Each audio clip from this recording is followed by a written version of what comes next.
Alright guys, so welcome to acumen GATE academy. मेरा नाम है doctor Umashankar Tripathi. So guys, आज का ये वीडियो आपके लिए बहुत ही ज़्यादा इंपॉर्टेंट होने वाला है, क्योंकि आज के इस वीडियो में हम बात करने वाले हैं कि अगर आप गेट 2025 में पब्लिक सेक्टर अंडरटेकिंग यानी पीएसयूज के लिए एस्पायर कर रहे हैं, आप पीएसयूज में नौकरी पाने के लिए गेट के लिए प्रिपेयर कर रहे हैं, तो आपको मिनिमम कितने मार्क्स लेकर के आने हैं। आज की इस वीडियो में हम जानेंगे कि गेट 2025 के थ्रू कितने पीएसयूज रिक्रूट कर रहे हैं, जो कि अभी तक ऑफिशियल हो चुका है। दूसरी बात हम ये जानेंगे कि प्रीवियस ईयर क्या कट ऑफ गए थे कुछ पीएसयूज के, जिसके बेस पे हम ये समझ पाएंगे कि इस साल हमें अपनी ब्रांच वाइज कितने मार्क्स लेकर के आने हैं। आज का ये वीडियो सारी ब्रांच के लिए ही रिलीवेंट होने वाला है। सो आइए सबसे पहले चलते हैं गेट की ऑफिशियल वेबसाइट पे और देखते हैं इस बार गेट 2025 में कौन कौन से पीएसयूज रिक्रूट कर रहे हैं। सो गाइस, अभी आप देख पा रहे होंगे गेट 2025 की ऑफिशियल वेबसाइट, गेट 2025 की आप ऑफिशियल वेबसाइट आईआईटी रुड़की की वेबसाइट पे यहाँ पे देख रहे हैं। तो जब आप इस वेबसाइट को देखते हैं और यहाँ पे अपॉर्चुनिटीज में जाते हैं, तो चलिए देखते हैं क्या अपॉर्चुनिटीज है। तो बहुत सारी अपॉर्चुनिटीज होती है गेट के थ्रू। हम जानते हैं हम एमटेक कर सकते हैं, एमएस कर सकते हैं, पीएचडी कर सकते हैं, इवन आईआईएम में जा सकते हैं, विदेश भी जा सकते हैं। उसके बारे में हम अगली वीडियोस में बात करेंगे। अगर हम इस पे यहाँ पे देखें कौन कौन से पब्लिक सेक्टर अंडरटेकिंग्स यहाँ पे आपका गेट के थ्रू रिक्रूट कर रहे हैं, जो कि ऑफिशियल वेबसाइट पे हमको देखने को मिल रहा है। तो यहाँ पे आप देख सकते हो AI airport authority of India, Bharat heavy electricals limited, BSNL coal India limited, centre of railway information system, Chenab valley project power project limited, Damodar valley electronics corporation of India, ECIL, EIL, GAIL, HEL, IOCL, Mazagon dock limited, national aluminium company यानी NALCO, NHAI, NLC, national mineral development, और ऐसे ऐसे करके बहुत सारे यहाँ पे आपको पीएसयू देखने को मिल रहे हैं। और इसके साथ साथ आपको देखने को मिल रहा है लिखा हुआ एटसेट्रा। तो एटसेट्रा से क्या मतलब है कि ये पीएसयू और ज्यादा भी हो सकते हैं। ठीक है, तो यहाँ पे देखो ऊपर भी यहाँ पे आपको एक शब्द देखने को मिल रहा है, a list not exhaustive of such PSU. कहने का क्या मतलब है, देखिए यहाँ पे आप इसको लिस्ट को भी देख सकते हैं, और यहाँ से देखिए कहने का क्या मतलब है कि बहुत सारे पीएसयू 2025 में गेट के थ्रू रिक्रूट करने वाले हैं। तो अगर आपका सपना है पीएसयू में जॉब करने का, तो ये सपना इस बार सच हो सकता है अगर आपने सही से पढ़ाई की, सही से तैयारी की। तो अब एक और इम्पोर्टेंट बात यहाँ पे करनी हमको जरूरी है कि सर हमें कितने मार्क्स लेकर के आने हैं। तो मैं आपको कुछ पीएसयूज के कट ऑफ बताता हूँ, कट ऑफ दिखाता हूँ आपकी स्क्रीन पे, जिससे आपको एक आइडिया मिलेगा कि मिनिमम कितने ब्रांच वाइज नंबर आपको लेकर के आने हैं। सो गाइस, अभी आप अपनी स्क्रीन पे देखो इतनी बड़ी लिस्ट है पीएसयूज की। जब इतनी बड़ी लिस्ट है मेरे दोस्त, तो हर एक पीएसयू का कट ऑफ बता पाना मुमकिन नहीं है, वीडियो भी बहुत लंबी हो जाएगी और आप बोर हो जाओगे। तो मैं कुछ पीएसयूज के कट ऑफ आपको बताता हूँ, और वहां से हमको एक रेफरेंस वैल्यू मिलेगी कि भाई कितने मिनिमम नंबर अगर हम लाएं तो हम किसी ना किसी पीएसयू तो पहुंच ही जाएंगे। तो चलिए सबसे पहले बीएचईएल का कट ऑफ, ये आप अभी अपनी स्क्रीन पे देख पा रहे होंगे। तो BHEL Bharat heavy electricals limited बहुत ही अच्छी, बहुत ही शानदार कंपनी है। इसमें अगर आप कट ऑफ देखें तो ये मैकेनिकल का कट ऑफ गया हुआ है 64.86। ये जो भी डाटा मैं आपके सामने प्रेजेंट कर रहा हूँ, ये लास्ट जो भी गेट ईयर से इन ऑर्गेनाइजेशन ने रिक्रूट किया था, ये वहां का डाटा है, इनकी वेबसाइट से लिया हुआ है, आप जाकर के चेक कर सकते हो।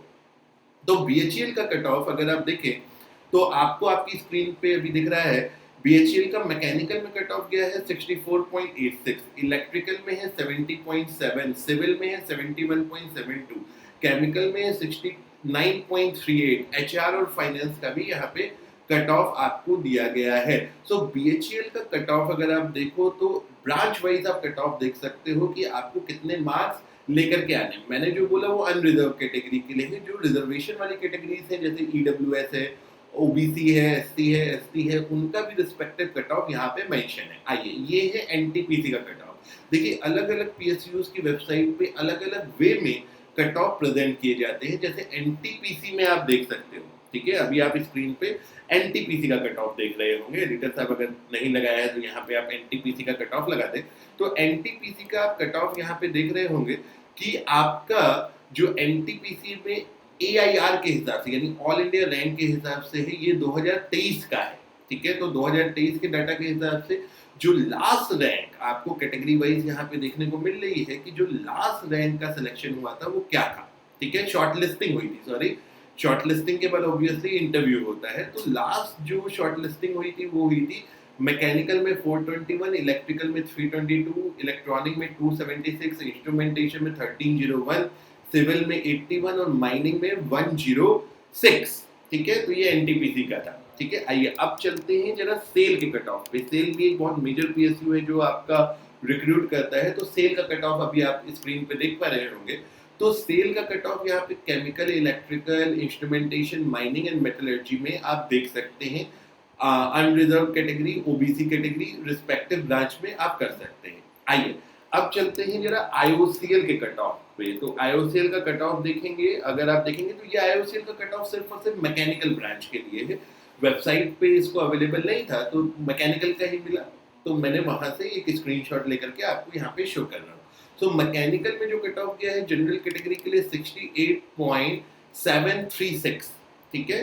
तो ऑफिसर की पोस्ट और जीएई की पोस्ट जो होती है यहाँ पे जो गेट को लेकर के करते हैं, ठीक है, वहां का आपको यहाँ पे ब्रांच वाइज, मतलब मैकेनिकल ब्रांच के लिए कैटेगरी वाइज आपको कट ऑफ यहाँ पे नजर आ रहा है। इसी तरीके से आइए चलिए ओएनजीसी पे देखते हैं। तो ओएनजीसी का कट ऑफ अगर हम देखें तो ओएनजीसी में डिफरेंट डिफरेंट एईई की पोजीशन होती है। जैसे अभी आप जो स्क्रीनशॉट देख रहे होंगे इसमें आपको दिख रहा होगा प्रोडक्शन, मतलब एईई प्रोडक्शन में एई ड्रिलिंग, मैकेनिकल, सीमेंटिंग, ठीक है। तो अलग अलग का कट ऑफ आपको यहाँ पे देखने को नजर आ रहा है। तो डिफरेंट डिफरेंट के लिए डिफरेंट कट ऑफ आपको यहाँ पे देख सकते हैं। डिफरेंट डिफरेंट स्ट्रीम्स के लिए different different departments of ONGC के लिए, ठीक है। इसी तरीके से अगर हम चले एयरपोर्ट अथॉरिटी ऑफ इंडिया, तो एयरपोर्ट अथॉरिटी ऑफ इंडिया के लिए इलेक्ट्रॉनिक्स के लिए क्या कट ऑफ गया, ये अभी आप अगेन स्क्रीन पे देख पा रहे होंगे। तो इलेक्ट्रॉनिक्स के लिए कट ऑफ गया है जनरल के लिए 674। तो ये 674 आउट ऑफ 1000 आपका स्कोर बनता है, ठीक है। देखिए जब आपकी गेट का स्कोर कार्ड आता है तो उसमें 3 चीजें होती हैं, आपके कितने मार्क्स है, कितना आपका स्कोर है और आपकी रिस्पेक्टिव ब्रांच में कितनी रैंक है। तो इन तीनों आधार पे कोई पीएसयू आपको रिक्रूट करता है या शॉर्टलिस्ट करता है। सिमिलरली अभी आप एएआई इलेक्ट्रिकल का देख रहे होंगे, सिमिलरली अभी आप एएआई सिविल का देख रहे होंगे। ये 1000 में आपका स्कोर है, ठीक है। आइए एक लास्ट पीएसयू को हम देखते हैं। वैसे तो बहुत लंबी लिस्ट बनाई थी मैंने, लेकिन टाइम होता जा रहा है, बहुत लंबी वीडियो हो जाएगी, आप लोगों को मजा नहीं आएगा, फिर अच्छा नहीं लगेगा। तो इसके लिए कंक्लूड करने की तरफ बढ़ते हैं। तो कोल इंडिया में अगर आप देखें तो सिविल का कट ऑफ आप यहाँ पे देख पा रहे हैं 864 के करीब आउट ऑफ 1000 आपका कट ऑफ गया हुआ है, ठीक है। तो अब आपके मन में आया होगा कि सर आप बताना क्या चाह रहे हो, आपने इतने सारे कट ऑफ दिखा दिए, पीएसयू की लिस्ट दिखा दी। तो पहली बात यहाँ पे क्या ऑब्जर्वेशन, देखिए फैसले आपको करने हैं, मैं आपके लिए या कोई भी आपके लिए फैसले नहीं कर सकता, ठीक है। आपको कट ऑफ इन्फॉर्म कर दिया मैंने आपको कट ऑफ दिखा दिए कि कितने कितने कट ऑफ गए हैं। और अगर आप इन कट ऑफ से जरा समझे तो गेट 2025 में काफी सारे पीएसयूज आपके रिक्रूट कर रहे हैं। एक तो ये बात आपको देखने को मिलती है ऑफिशियल। दूसरी बात अगर मैं पीएसयूज की बात करूं तो कहीं ना कहीं इसी के आसपास आपका स्कोर रहता है। तो अगर इसको एक साथ अगर हम समझे तो अगर आप मैकेनिकल ब्रांच में अगर आपके 70 to 75 मार्क्स आते हैं तो आपका सिलेक्शन यानी आपको पीएसयू मिलने की संभावना काफी ज्यादा होती है। अगर आप सिविल में हैं तो सिविल में भी लगभग सिमिलर आपको 70 to 75 मार्क्स लेकर के आने होंगे और आपका सिलेक्शन होने के चांसेस बनते हैं। इलेक्ट्रिकल इलेक्ट्रॉनिक के लिए लगभग 65 to 75 नंबर अगर आप ले आए तो आपका सिलेक्शन यहाँ पे होने की संभावना बहुत ज्यादा हो जाती है पीएसयूज में, ठीक है। तो कई बार पीएसयूज का जो रिक्रूटमेंट प्रोसेस होता है उसमें गेट स्कोर का 80% मार्जिन होता है। जैसे आईओसीएल हो गया, उसमें क्या रहता है कि आपका गेट स्कोर 80% गेट स्कोर की मान्यता रहती है, बाकी आपका इंटरव्यू रहता है। कुछ पीएसयू में शॉर्टलिस्ट होने के बाद बस गेट रैंक से आप शॉर्टलिस्ट होते हो, उसके बाद सारा काम इंटरव्यू का हो जाता है, ठीक है। तो इसके हिसाब से अलग अलग पीएसयूज आपके रिक्रूट करते हैं। तो गाइस अगर आप पीएसयू जाना चाहते हैं, देखिए पब्लिक सेक्टर अंडरटेकिंग जाने के लिए जो कट ऑफ होता है, जो मार्क्स होते हैं, वो नॉर्मली मास्टर्स कोर्सेज से ज्यादा रहते हैं। अगर आप एमटेक करना चाहते हैं, अगर आप कंपेयर करेंगे तो एमटेक के कंपैरिजन में पीएसयू का कट ऑफ हमेशा ज्यादा जाता है। तो अगर आपका प्राइमरी एम गेट के थ्रू पीएसयू के लिए है तो आपको 70 से 75 नंबर मोटा मोटा लाने की मिनिमम प्रयास करना है। इससे ज्यादा आ जाए तो इससे अच्छी कोई बात नहीं है, लेकिन अगर इससे कम आए तो आपका सिलेक्शन थोड़ा मुश्किल हो जाएगा। कैटेगरी वाइज आप अपना 5-5 नंबर थोड़ा सा आगे पीछे कर सकते हैं। सो गाइज, आज के वीडियो में पीएसयूज के बारे में अपने को बात करनी थी। आई होप आप लोगों को ये बात ठीक लगी, और अगर बात ठीक लगी हो तो प्लीज सब्सक्राइब करिएगा। So with this, thank you very much and have a good day.